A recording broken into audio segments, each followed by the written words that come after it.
Jodhuru wa Bwana asifiwe. Mimi kwanza naleta rambirambi zangu za mke wangu na watoto na za serikali zima la taifa letu la Kenya kwa familia ya huyu shujaa, our brother, the leader of ODM, the foremost political engineer in our republic, as we have been told. Nikisema pole sana Mama Aida na watoto na jamii kwa kumpoteza ndugu yetu aliyelala hapa, Mheshimiwa Raila Amolo Odinga. Let me say this for the record. The nation of Kenya today is flowing with floods of tears of grief. The foundations of Kenya are shaken by the stomping footsteps of mourners,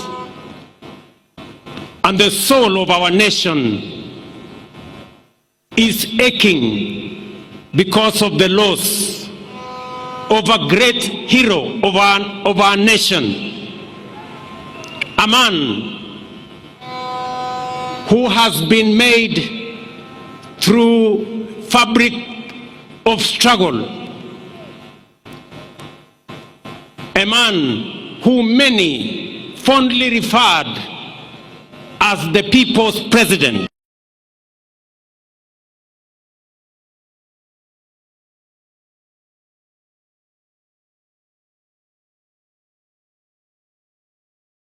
A lot of respect because of his contribution to our nation.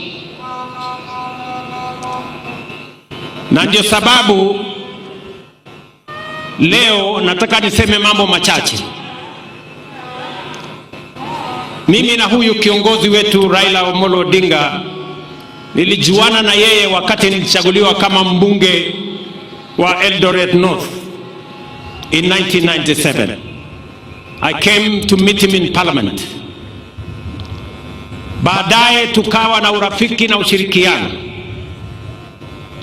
mpaka tukatengeneza ile ilikuwa inaitwa cooperation siku hizo, mpaka Raila akakuwa Secretary General wa KANU. Baadaye nikaungana na yeye wakati tulikuwa na mambo ya katiba ya taifa letu la Kenya. Tukashirikiana katika kutafuta katiba mpya ya Kenya. Mimi nikuwa mwenyekiti wa kamati ya bunge ya katiba baada yake, na mambo yakaenda mpaka tukaunda chama cha ODM pamoja na ndugu yetu Raila Odinga akiwa ndio kiongozi wetu. Ndio nikashirikiana na yeye na nikajifunza kutoka kwake. I can confidently say, as Mama Aida has said, Raila Odinga was not just an engineer, he was a political engineer. And I can say here, among his many students in the class of political engineering was yours truly, William Ruto. And I am very proud today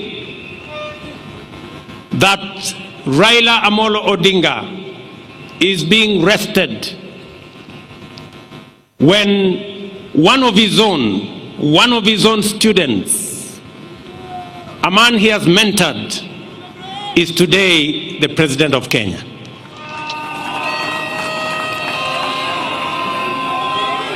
Mimi nataka niseme hivi. Mheshimiwa Raila Amolo Odinga, katika uchaguzi uliopita wa 2022 watu wengi ambao walikuwa wananiunga mkono walikuwa wanashangaa sana kwamba mimi sikuwa na wasiwasi wowote na uchaguzi wa 2022, kwa sababu mashindano ilikuwa kati ya Raila na mwanafunzi wake, and therefore it didn't matter to me the outcome of the election of 2022. Either Raila Odinga was going to win or his political student William Ruto was going to win. And that is why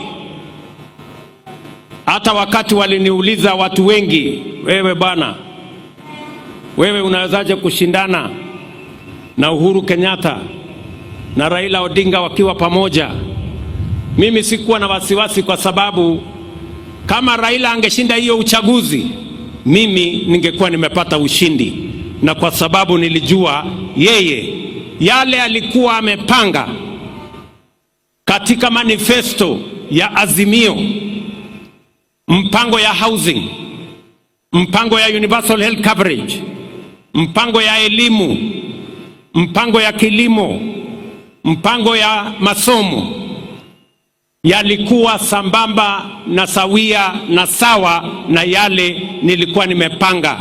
It is just a student and his teacher. And that is why I can now reveal here today that immediately after the election, a few months, and there are witnesses sitting in our midst today, I looked for Baba. A few months after the election, nikamwambia mheshimiwa, tukaketi chini na yeye, nikamwambia mheshimiwa Prime Minister, wewe ni mwalimu wangu. Kwa umri mimi natoshana kuwa kijana wako. Kwa mapenzi ya Mungu mimi ndio rais wa Kenya. Nikamweleza mheshimiwa Raila, kwa hii serikali mimi nataka nikupatie mambo machache. Nikamwambia, kwanza, kama utasimama 2027 kuwania urais, ama kama utaunga mkono mtu mwingine, mimi hainijalishi. Mimi ninataka kama kijana wako niliyejifunza siasa chini yako, nataka nikushughulikie, kwa sababu wewe, you have made a huge sacrifice for our nation. You have made a huge contribution to our nation.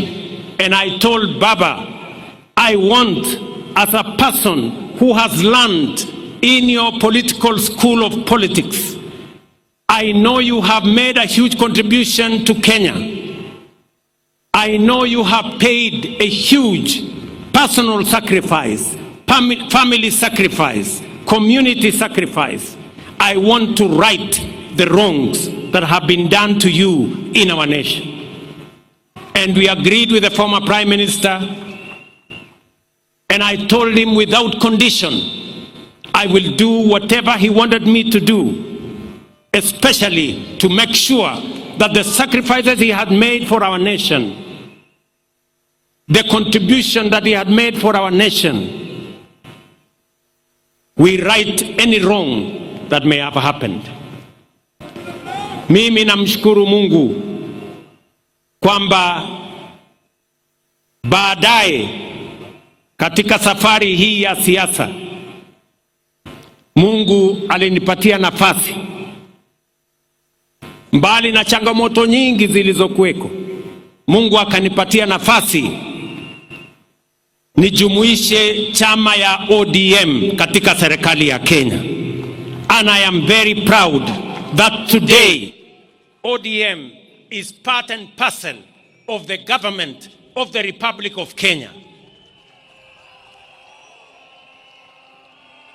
Wakati Baba nilizungumza na yeye, hakunipatia masharti yoyote vile ya kujumuisha ODM kwa serikali. Mimi ndio nilimuuliza,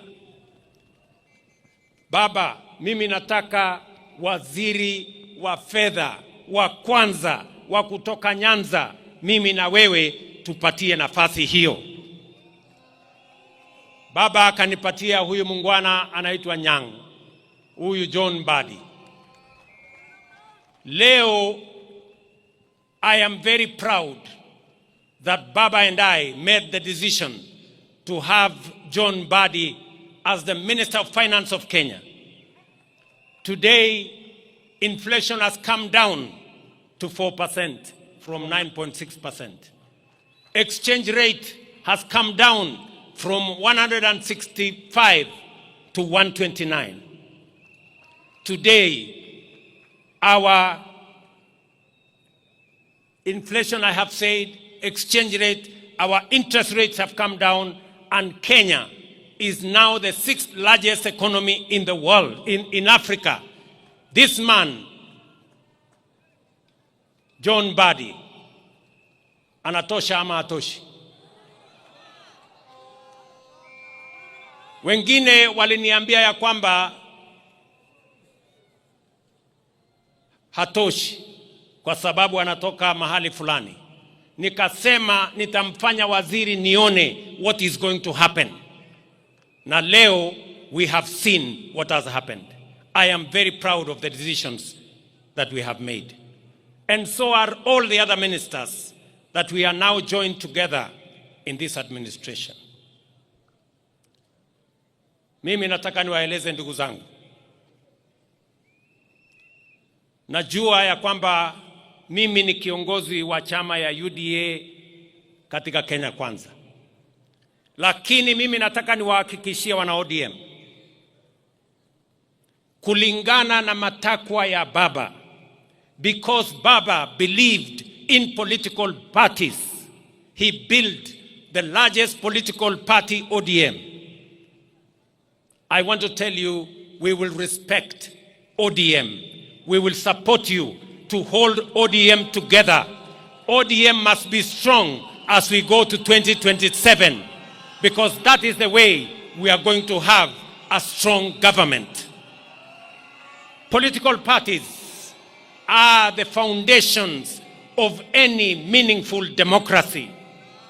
And therefore, the future of ODM, the strength of ODM, the well-being of ODM matters a great deal to me, because that is how we are going to have a strong nation, by having strong, vibrant, national political parties. Kwa hivyo wana ODM, ile kitu mimi nataka niwahakikishie, kwa mapenzi ya Mungu, ODM will either form the next government or be part of the next government. Ile kitu siwezi kukubali. Ile kitu kwa heshima ya huyu shujaa wetu, ile kitu siwezi kukubali, na nitafanya juu chini, Mungu anisaidie. Ni wale ambao wanataka kung'oa chama ya ODM na kwenda kuchezea karata ya upinzani kule nje. Hiyo haitawezekana.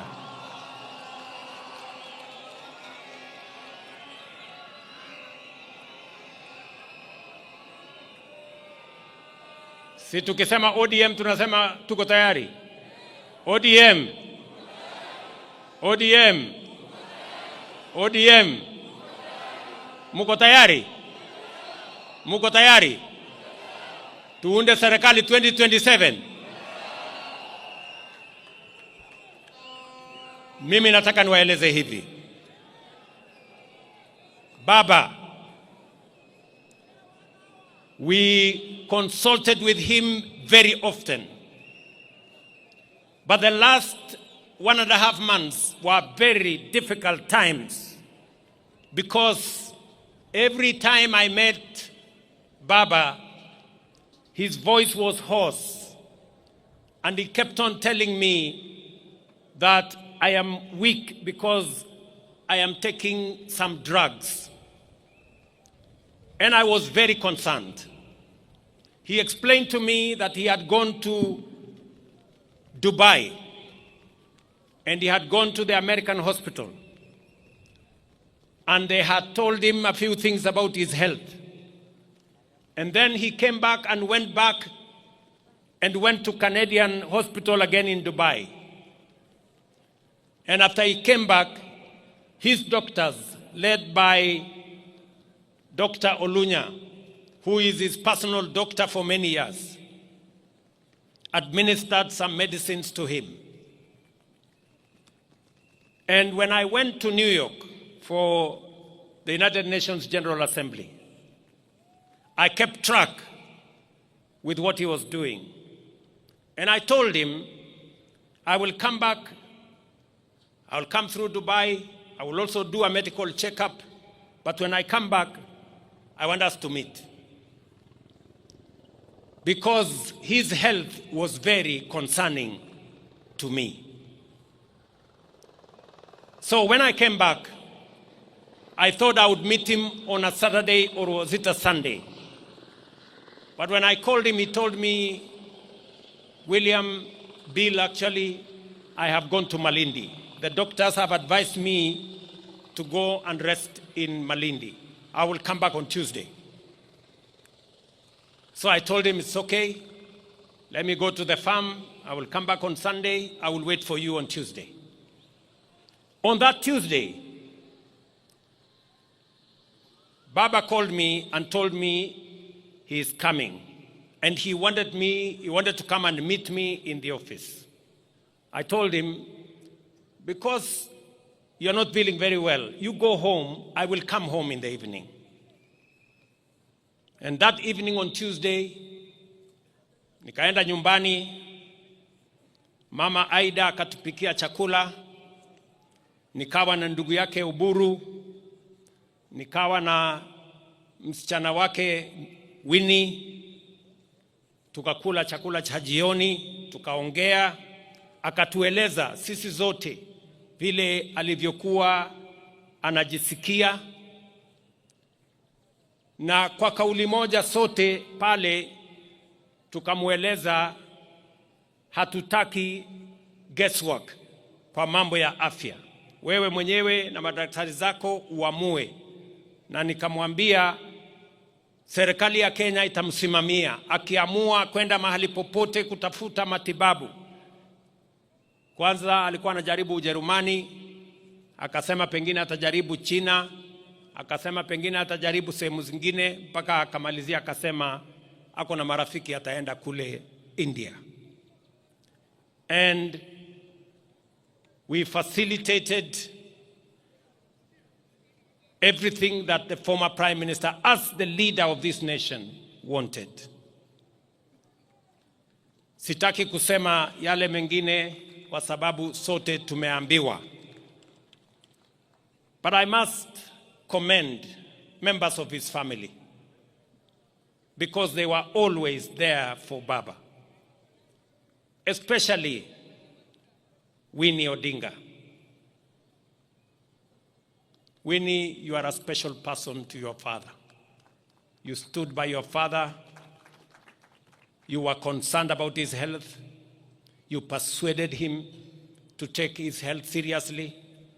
I must also thank Ruth. Ruth Odinga, you were there for your brother. And Oburu kept calling. Mama Aida kept calling. But I want to say, it was not easy. Because when we thought Baba was okay, in fact, alikuwa amepigia watu wengi simu, waambia mimi niko sawa sasa, madaktari wameniachilia, wamesema nirudi baada ya miezi 6, wacha sasa niende nipumzike, nitapitia Dubai, nikuje nyumbani. Tulikuwa tunapanga kuja hapa Jaramogi Oginga Odinga on Thursday kwa ile investment conference. Lakini mambo yakabadilika, yakawa vile yalivyokuwa. So nikienda ofisini asubuhi, I remember it was about 6:40 or 6:45 there. Nikaona kwa simu yangu Oburu ameniandikia WhatsApp message, akaniambia my brother is critically ill. Nikampigia Oburu, nikamuuliza, I thought we spoke to Baba and he was feeling okay. Imetokea nini? Akaniambia amepata information. So nikachukua simu yangu, nikapigia yule ambaye alikuwa ameenda na yeye. Akaniambia Baba is okay. Yeye pia hakuwa anajua. Nikamwambia ebu check. Nikachukua simu yangu nikapigia mwingine, akaniambia pia hajasikia.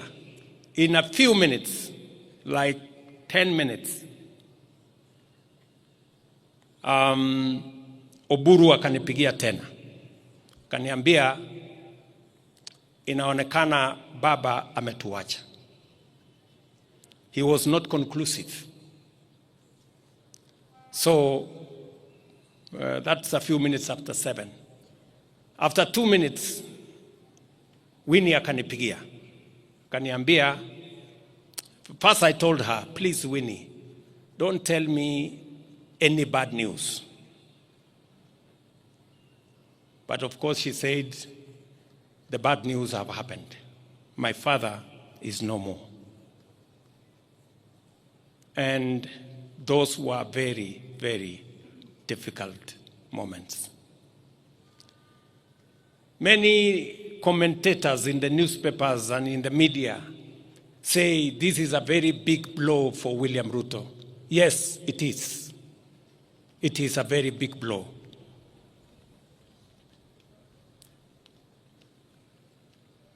A few minutes later, we consulted with the family. I remember calling Ida. She could not talk on the other side. And then we managed to do the processes that were necessary. I got in touch with the government of India, and I requested them to accord our brother the highest support that they could. I must thank the Prime Minister of India, Narendra Modi, who is a friend. Fanya nisumbuke kupeleka mwili ya baba saa hii usiku. Ningangane naye, niweke kwa ndege na nimechoka. Na hii kitu ni mzito sana kwangu. So I had very difficult moments there. Nikamwambia Winnie, unajua sasa hii ndege iko na watu wengine wanaenda kule Mumbai. Na turnaround yake tulikuwa tunataka kupunguza. But she could not take any of it. Nikawachana na yeye, nikapigia Ruth. Nikamwambia Ruth, please help me manage Winnie. Mwambie tu atulie kidogo, these arrangements we are making. But all in all, I must say the concern of the family, his children, the wife, his brother Oburu and all the others was amazing. Hapo katikati, wakati bado tunahangaika, nafikiri kama saa 3 hivi asubuhi, nimeona kwa WhatsApp Junior amenitumia message. Anasema wili ya baba inasema he must be buried within 72 hours. Huyu Junior amenitumia. And I am sending our lawyer to Mama to go and tell her what Mzee's will was. So hapo katikati sasa ikawa ni kizungumkuti. We are trying to balance between the will of the late, the reality of where he is, the requirements of culture, the state, the church. So there were tensions all over the place. That we are here Sunday to pay our last respects to Raila Molo Odinga is an act of God. Na tunashukuru Mungu kwamba imetusaidia tufikishe hapa.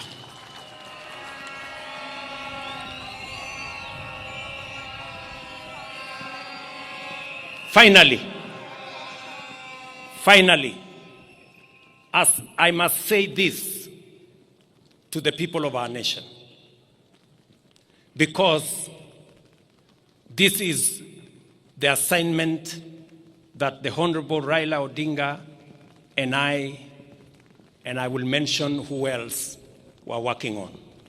Mumesikia Mama Aida Odinga vile ameongea. Amesema Raila was very concerned about our country and the state of our development. All of us know that Raila kept on telling us about South Korea, about Malaysia, about Singapore, and about those countries that were with Kenya 60 years ago. And he was very concerned that Kenya was still a third world country. You have heard from Haida herself. It was a major concern for the Honorable, the late Prime Minister. And wacha niwaeleze wa Kenya, the last 3 months, I have been engaging deeply with the former Prime Minister. And I want to say, when I first declared that I was going to run for president in 2005, among the people who encouraged me, then, when it was not even thinkable that I would be anything, was Raila Odinga. The last 3 months, we sat together and we agreed with Raila.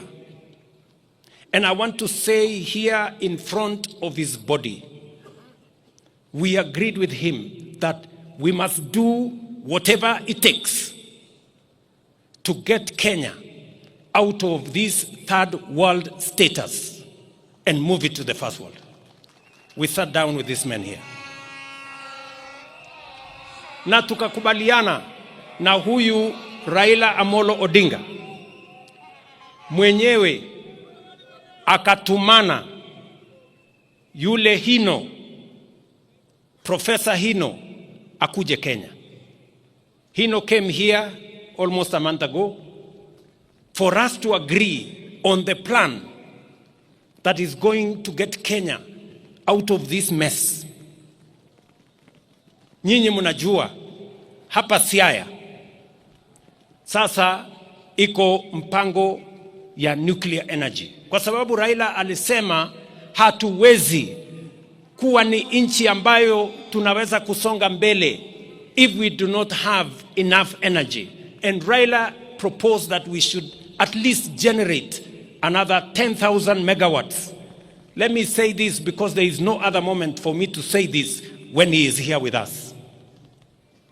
The same Honorable Raila Odinga agreed with me that we must extend the SGR from Naivasha through Siaya here to Malaba. He also agreed with me that we must extend a dual carriageway from Rironi through Nakuru, through Eldoret to Malaba, and also through Kericho to Kisumu to Malaba.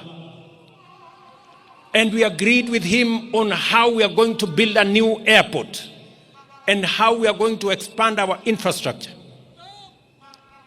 Haya ni mambo niseme mbele yenu, the late akiwa hapa. Na tukakubaliana na yeye tutawazungumzia viongozi wetu wa bunge tuanze kuelewana. Na nikakubaliana na yeye kwamba pia nitamtafuta rais wa 4 Mheshimiwa Uhuru Kenyatta.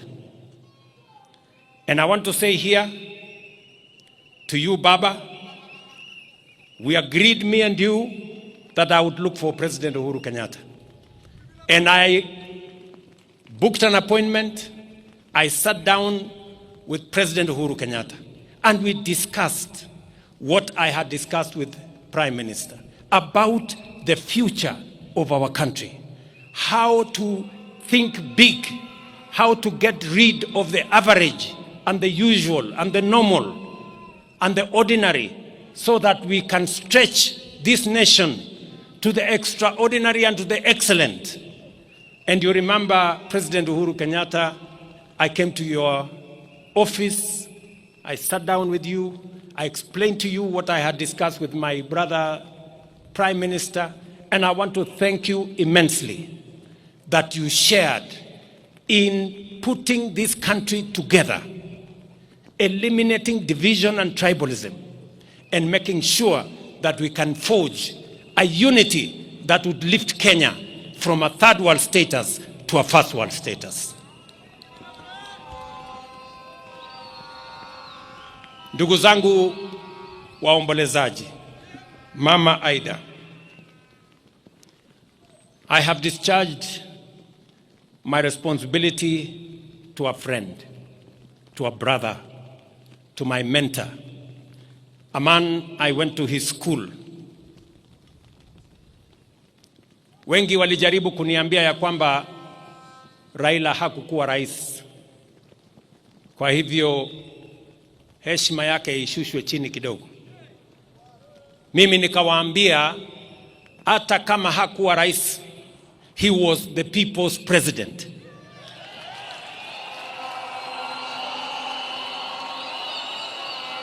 Na kwa hivyo apatiwe heshima ya kutoshana na rais.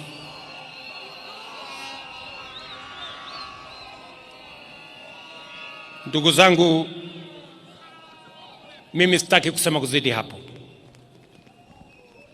Nataka nimheshimu Mama Aida kwa kutusaidia kuchunga huyu kiongozi wetu, watoto wake by standing with their father, familia nzima ya Jaramogi for the contribution they have made and for allowing Raila to be part and parcel of many families, not just the Jaramogi family. He became part of the family of Kenya. Today here we have leaders from across Kenya who associate with Raila Odinga, who have been mentored by Raila Odinga, who are supporters of Raila Odinga. I must thank his security people, Maurice Ogeta especially. Thank you very much, Maurice, for standing with Raila always. I remember Maurice, in our days of ODM, this Maurice used to wipe our shoes when we came late from campaign. Maurice, I want to tell you, Government of Kenya, as we look after Raila's legacy, you too will stand guard with us to look after Raila's legacy. Together with all the other people who worked with Baba.